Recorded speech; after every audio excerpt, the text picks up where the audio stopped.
Në Divjak dhe Memalia, banorët dolën protest duke i bërë thirrje majorancës që të tërheqë propozimin, pasi sipas tyre po dëmtohen shërbimet. Më herët reagime ka pasur edhe në Selenic dhe Poliçan. Të nderuar zonja dhe zotërinj, mbrëma, mirë se erdhët në detarin e fundit në A2CNN, kundër zhvillimet kryesore do të ndiqni.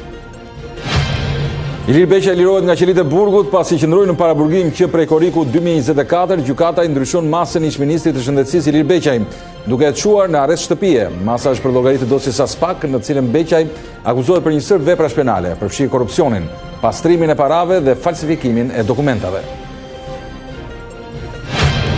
Pas krizës që erdhi si pasojë e fluksit të frikshëm të emigrantëve në Spanjë, disa qeveri në Europë kanë bërë thirrje që Spanja të përjashtohet nga zona Schengen nëse është e nevojshme. Kancelari Friedrich Merz ka folur duke i bërë kërkesa Spanjës dhe Marokut për një bashkëpunim mes tyre. Më të ashpër në reagimet e tyre kanë qenë Donald Trump dhe Giorgia Meloni.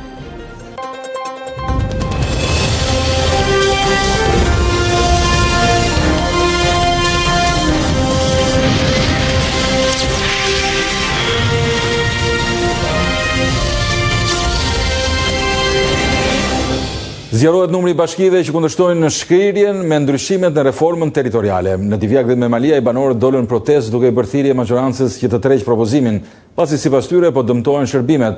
Më herët reagime ka pasur edhe në Selenic dhe Poliçan. Me djersën tonë, që Divjaka punon. Ka nisur kundërshtimet në disa bashki të vendit ndaj propozimit të majorancës për shkrirjen dhe bashkimin e tyre në kuadër të reformës së re territoriale. Në Divjak, protestuesit kundërshtuan bashkimin me Bashkinë e Lushnjës, duke argumentuar se qyteti ka potencial ekonomik dhe numër banorësh për të vijuar si bashkim më vete. Protestës ju bashkua edhe kryetari socialisti i bashkisë Josip Gorrea, administrata vendore, si dhe deputeti i Partisë Demokratike Sajmir Korreshi. Bashkia Divjak në 4 vjetër që ajo tani po ndoshta dhe më përpara këtë nuk e di, ndjesni nëse flas, po ju jeni këtu dhe dini më mirë, nuk ka kërkuar asnjëherë ndihmë nga Bashkitë për Qarkas për shurën e zjarrit. Dhe kjo ndodh sepse me mjetet tona, me gjithë dimrin i kemi pastruar rrugët dhe gjithmonë organizimi që bëjmë, rojet e parkut, me rojet e bashkisë, me njëherë kemi shkuar në kohën e dur, momentin e dur dhe e kemi shuar zjarrin. Nuk mund ju për në përkamin dhe nuk mund të bashki për ju që të auheqi shërbimet. Shqyqy që keni arritur kësaj dite që ke 30 vjetë që e meritoni falë punës e sakrificë të duhet. Nuk mund të shkoni as tas për te dhe bolda ka të thyrë dhe lushe t'i Divjaka se fshati më të matë të vjeri. Por jo të na heqin fare sepse kjo është e padurueshme. Banorët paralajmëruan për shkallëzim të protestave nëse drafti nuk tërhiqet.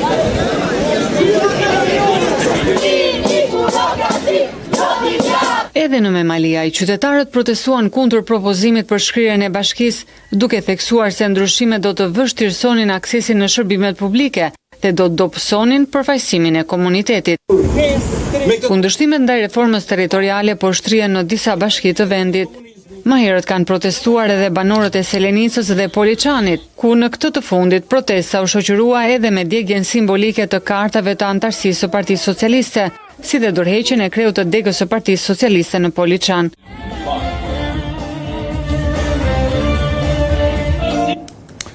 Ndarjen e teritorit në 46 bashki, Partia Socialiste argumenton me faktin se sipas tyre ata do të jenë më të forta dhe në shërbim të qytetarëve, jo për interesa elektorale. Prishja e konsensusit politik sipas Maznikut lidhet me faktin e kohës, pasi majoranca është e vendosur që në zgjedhjet e ardhshme lokale të shkojë me projektin e ri që pritet miratohet në vjesht. Partia Socialiste doli publikisht për ta mbrojtur ndarjen e re të territorit. Përgjegjësi i majorancës për reformën territoriale Arbian Mazniku tregoi se pse vendosi të vijë me një draft të vetëm, duke e prishur konsensusin me Partinë Demokratike në Komisionin Parlamentar. Në muajin maj të vitit 2027, Shqipëria do të ketë zgjedhje vendore, në të cilat ne duhet hymë me një sistem të ri, me një hartë të re territoriale. Ai shpjegoi se pse Partia Socialiste ka vendosur ta reduktojë numrin e bashkive nga 61 në 46 të tilla. Bashki me struktura më të forta, më të afta ekonomikisht, më të afta funksionalisht, dhe në 2031 si bashki europiane të kenë mundësi të marrin maksimumin e mundshëm nga financimet që vijnë nga Bashkimi Evropian për territorin e tyre dhe për qytetarët e tyre. Përgjigjja e tij ndaj pyetjes se pse Poliçani nuk u bashkua me skraparin ishte i ndryshëm për rastin e kalimit të fusharzit me Pukën. Në disa raste bashkimi i dy bashkive me kapacitet ulta nuk e përmirëson detyrimisht situatën. Në disa raste situata nuk ka një alternativë. Pra, çështja është Puka dhe fusharzi kanë dy alternativa. O të rinë vetëm dhe të jenë në një situatë me numra shumë vegjël dhe me pamundësi dhe një bashkim i mundshëm është opsioni më i mirë brenda realitetit. Tirana është përjashtimi vetëm që ndryshon territor si bashki pa patur nevojë për të bashkuar me një tjetër si motor të saj. Elementi i parë ka të bëjë me faktin që Rinasi është një aset kombëtar, së dyti ka të bëjë me faktin që Tirana është nga pikërishtimi ekonomik përfituesja më e madhe e ekonomisë që Rinasi gjeneron. Edhe pse bashkitë si Vau Idejes apo Peqinit kanë performanca të dobta dhe janë në kufi me bashkitë më të mëdha, socialistët i kanë lënë të pandryshuara. Mazniku nuk e pranon që harta është ndarë për interesa elektorale. Mund ta përjashtoni qetësisht argumentin politik nga çdo njësi.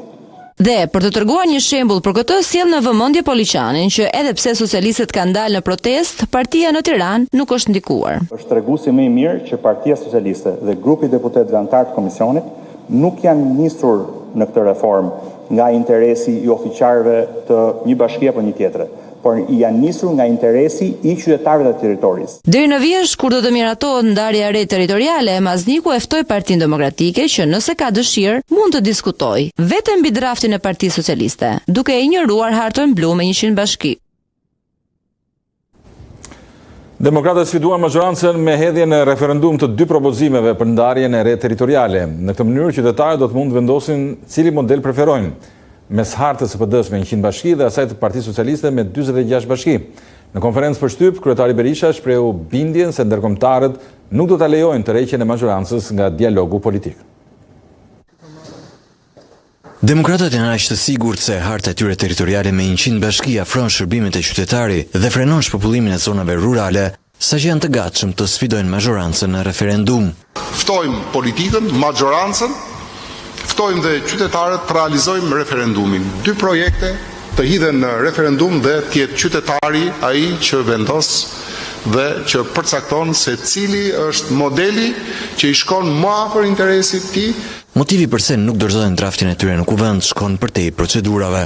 Parlamenti nuk ka autoritet pas përfundimit punës komisionit të shqyrtojë një produkt që i vjen nga një grup deputetësh, sepse nuk është çështje procedure, është çështje demokracie. Kjo nuk është thjesht se duam një procedurë. Produkti nuk ka autoritet moral, politik, parlamentar, kushtetues. Po nëse PS refuzon sfidën referendare, a do ta kërkojë zyrtarisht PD thirrjen e qytetarëve në vot? Sigurisht që ne do e kërkojmë, por përballë duhet dhe sfidanti apo jo në një referendum. Pra duhet dhe projekti i tyre të kalojë nëpërmjet referendumit. Ne do i ndjekim të gjitha procedurat për ta realizuar një gjë të tillë. I pyetur nga Dysin, Sali Berisha nuk fsheh pritshmëritë që ka ndaj ndërkombëtarëve. Reforma e përbashkët territoriale dhe reforma e përbashkët zgjedhore janë të përcaktuara në raportin e Komisionit Evropian të tetorit të vitit kaluar si kushte për progresin e Shqipërisë drejt Bashkimit Evropian. Me ndryshimet në drejtimin e selive diplomatike, momenti nuk është më ideali.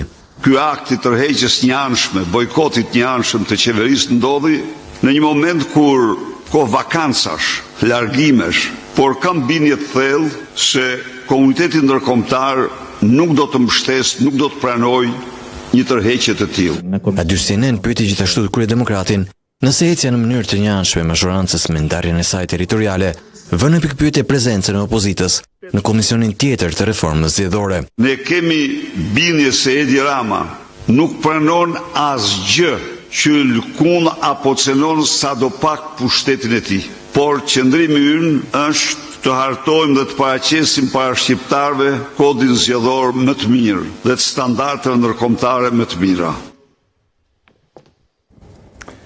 Reforma territoriale ka kthyer politikën në pikën ku ishte 12 vite më parë. Majoranca kërkon shkrirjen e 15 bashkive, ndërsa opozita pretendon shtimin e 39 të tillave. Mes tyre sipas PD-s janë dhe disa prej ish komunave të shkrira në reformën e vitit 2014. Por për të parë se ku dallojnë Selia Roz me atë blu, sipas qarqe, ju ftojmë të ndiqni kronikën.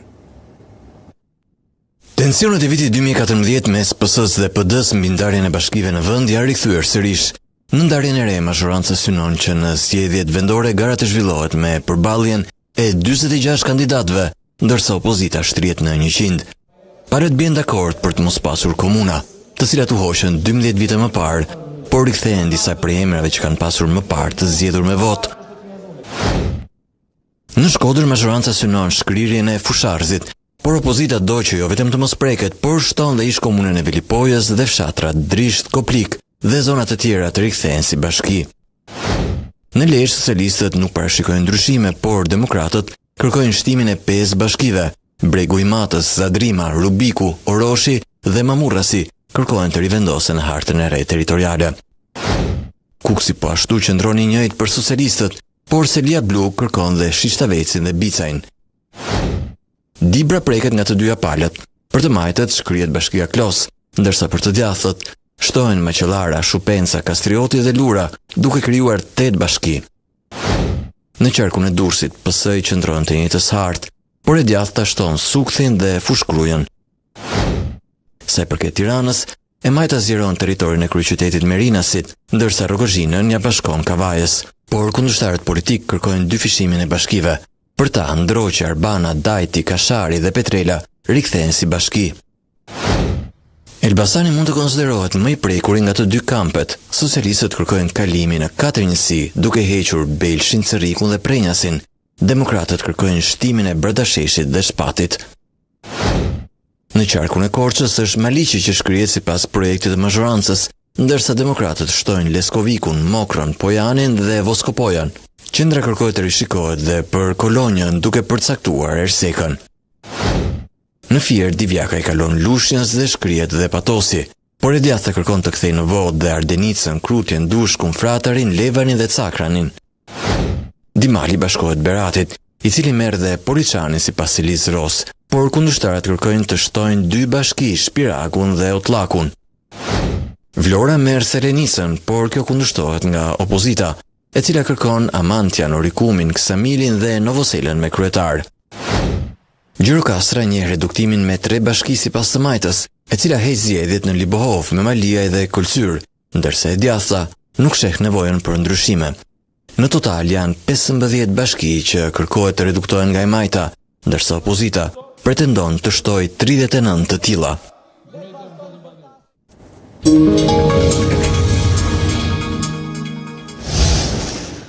Gjykata e posaçme liroi nga burgu ish-ministrin e Shëndetësisë Ilir Beqe. Ai do të qëndrojë në masën e arrestit në shtëpi. Ish-ministri i Shëndetësisë qëndron në paraburgim prej korrikut 2024 për llogaritë të dosjes Aspak, në cilën akuzohet për një sër veprash penale, përfshi korrupsionin, pastrimin e parave dhe falsifikimin e dokumentave. 2 vite nga arrestimi, ish-ministri i Shëndetësisë Ilir Beqe është liruar nga qelia. Gjatë seancës në gjykatën e posaçme, avokati i tij kërkoi shuarjen e plotë të masës së sigurisë me argumentin se kanë kaluar afatet e paraburgimit. Meqenëse gjykata në datë 27 korrik mori vendimin për kthimin mbrapsht të akteve të dosjes së prokurorisë dhe kjo i bashkon afatet e seancës paraprake tek afatet e hetimit paraprak. Megjithatë, trupa sanksionoi qëndrimin në arrest në shtëpi deri në përfundimin e procesit ndaj tij, ku akuzohet nga Spak për abuzim me fondet e Saspak, Agjencisë Shtetërore të Programimit Strategjik dhe Koordinimit të Ndihmës së Huaj. Zoti Beqe në fakt i lumtur ishte që më në fund do shkojë në shtëpi, por ka 2 vjet që ne po sorollatemi për një gjë që nuk do të ndodhte kurrë. Kjo vendimarrje ndaj Ilir Beqajt u parapri nga një vendimarrje e një dite më parë, po e gjykatës posaçme që liroi nga qelia e paraburgimit Ermal Kurtula, bashkëpandehur i Ilir Beqajt në të njëjtën çështje penale. Vet Beqa ishte në seancë, por duket se të gjitha palët janë dakord me këtë vendim. Vendimin e sotëm ne nuk do ta apelojmë, po edhe prokuroria nuk do ta apelojë dhe prokuroria ishte dakord për arrest në shtëpi. Spak hetoi 8 tendera që lidhen me këtë dosje, ku Beqa ishte drejtori i Agjencisë Shtetërore të Programimit Strategjik dhe Koordinimit të Ndihmës së Huaj. Janë disa akuzat që rëndojnë mbi Beqajn sa i takon kësaj dosje penale, por ndër tjera ai ka dhe akuza për korrupsion, për pastrim parave apo edhe fshehje dhe mosdeklarim të pasurisë. Ndër të tjera, prokuroria konstatoi shpenzime të pajustifikuara, madje ish-ministri sipas Spak ka dhe aksione në një restorant. Për këtë në procedim janë përdorur përgjime, por dhe shënime të gjetura mes palëve. Më 28 korrigje KKO vendosi t'i kthej SPAK-ut dosjen për hetime të mëtejshme duke mos e kaluar çështjen në themel. Vlerësoi se kishte disa njolla të errta në hetim, veprime të mangëta hetimore që do duhet të kryheshin. Megjithatë, gjykata mori një vendim të balancuar duke dhënë një shans prokurisë që të provojë akuzën e saj, sepse deri më sot akuza është e paqartë. Ndërsa si ish ministër shëndetësie Beqa e vijon procesin gjyqësor në dosjen e konvencionit të sterilizimit nën masën e sigurimit detyrim paraqitje. Masa e parë e zotit Beqaj nuk ekzekutohet dot, pra aq kohë sa je në arrest shtëpia që është një masë më e rëndë. I zëvendës kryeministja Belinda Balluku paraqit premte në SPAK, i zyrtarja e lartë se marrë pandehur për veprën penale të shkeljes së barazisë në tendera në lidhje me ndërtimin e tunelit të Llogaras, u shoqëruan në prokurinë e posaçme nga avokati i saj Ardian Kalia. Zonja Belinda Balluku është thirrur në prokurinë e posaçme për të njohur me akuzën e cila lidhet me disa procedura prokurimi, objekt hetimi, për të pyetur lidhur me akuzat si dhe për të komunikuar akte të tjera procedurale, njoftoi zyrtarisht SPAK. Burime pranë institucionit bërmedije se i zëvendës kryeministres ju komunikua zgjatja me 3 muaj afatit e hetimeve, si dhe akuza e shkeljes së barazisë në tendera për disa nga procedurat tenderuese për ndërtimin e unazës së madhe në Tiranë, për cilat ishte në hetim. I zëvendës kryeministja Balluku, mbas statusin e të pandehurës prej tetorit 2025, në qershor 2026, SPAK njoftoi zgjerimin e hetimit edhe për 2 vepra penale të dyshuara si të kryera gjatë kohës që drejtonte Alp Kontrol.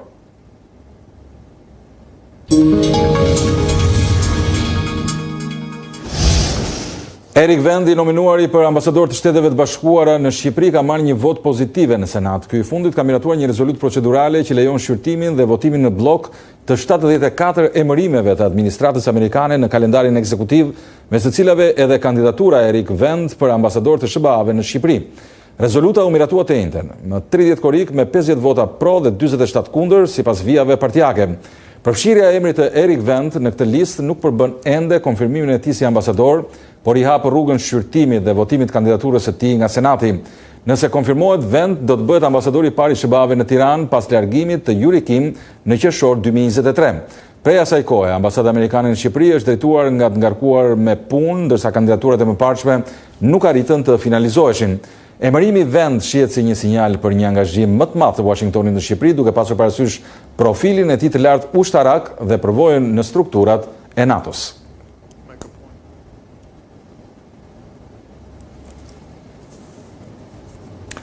Pas krizës që erdhi si pasojë e fluksit frikshëm të emigrantëve në Spanjë, disa qeveri në Europë kanë bërë thirrje që Spanja të përjashtohet nga zona Schengen nëse është e nevojshme.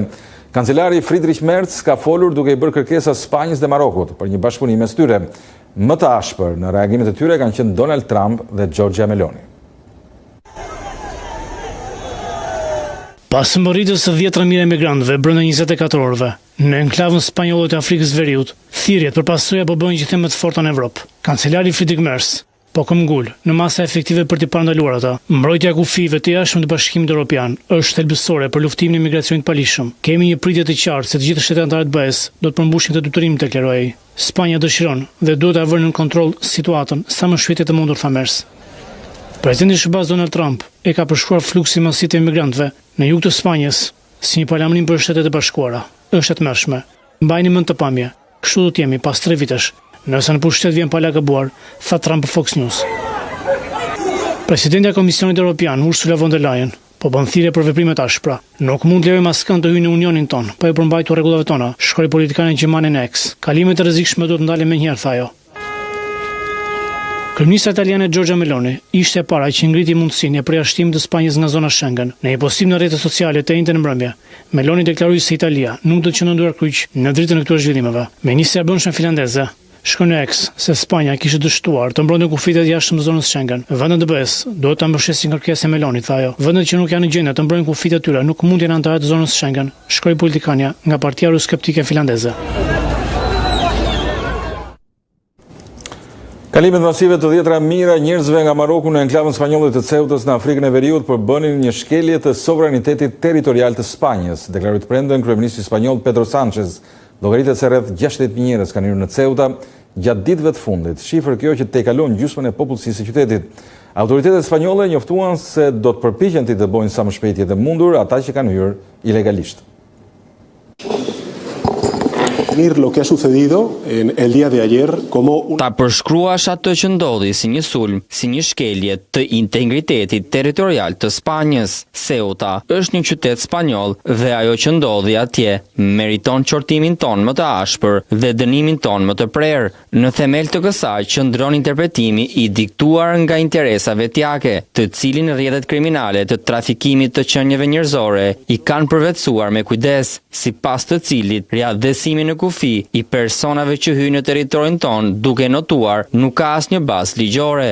Ajo që po bëjmë është përshpejtimi gjithçkaje që lidhet me shërtimin e rasteve dhe riadhësimin e migrantëve që kanë hyrë në mënyrë të parregullt, kryesisht që nga dita e djeshme. Fundamentalmente desde el día. Presidenti Amerikan Donald Trump ka thënë se nuk ka vendosur nëse do ta lejojë Ukrainën të prodhojë raketa interceptuese Tok-Air Patriot, duke hedhur dyshime nëse Washingtoni do të bjerë dakord me një nga prioritetet kryesore të Kievit. Sistemi i mbrojtjes ajrore Patriot është jetik për aftësinë e Ukrainës për të kapur raketat balistike ruse që synojnë Kievin dhe qytete të tjera.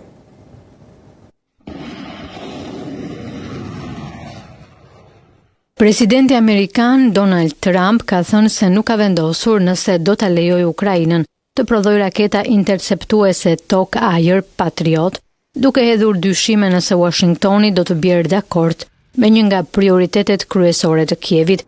Presidenti Amerikan tha në një intervistë telefonike me Financial Times të njëjtën se nuk ishte i sigurt nëse Washingtoni do t'i jepte Ukrainës një licencë për të prodhuar raketa Patriot, duke shtuar se po e shqyrtojmë. Është një armë shumë e jashtëzakonshme dhe duhet të jemi pak të kujdesshëm se kujt ja japim licencën. Ne në të vërtetë nuk japim licencë për pajisje, tha ai. Komentet e Trump erdhën 2 ditë pasi ai u takua me presidentin e Ukrainës Volodymyr Zelensky në Shtëpinë e Bardhë. Zelensky e kishte përshkruar takimin si të mirë dhe tha se të dy udhëheqësit kishin diskutuar prodhimin e interceptorëve Patriot dhe disa ide të tjera. Sistemi mbrojtjes ajrore Patriot është i jetik për aftësinë e Ukrainës për të kapur raketa balistike ruse që synojnë Kievin dhe qytete të tjera. Bindja e Trumpit që të marrë në konsiderat lejimin e Kievit për të prodhuar raketat përfaqëson një arritje të rëndësishme për Zelenskin. Pas takimit në Shtëpinë e Bardhë të martën, Zelensky tha se Trump pranoi që do të na jap licenca. Ai shtoi se kohët e fundit ishte takuar me producentët e sistemit Patriot. Pata një takim me përfaqësuesit e prodhimit, shpresoi se do të bëjmë bashkëprodhim. Kjo është shumë e rëndësishme. Ndërsa Trump i tha Financial Times se vëmendja e tij ishte përqendruar në përfundimin e luftës së Rusisë në Ukrainë, duke shtuar se 2 të dërguarit e tij do të vizitojnë Ukrainën për herë të parë në ditët në vijim. Thënë thjesht ne duam që lufta në Ukrainë me Rusin të përfundojë, thaj. Nuk po kërkoj raketa, ne po kërkojmë paqe. Shikues të nderuar, ishte gjithçka për këtë ditar. Ju kujtoj për zhvillimet më të fundit, ta ndiqni në faqen tonë zyrtare@dyqenin.com. Bashkë kemi përfunduar këtu, natë mirë.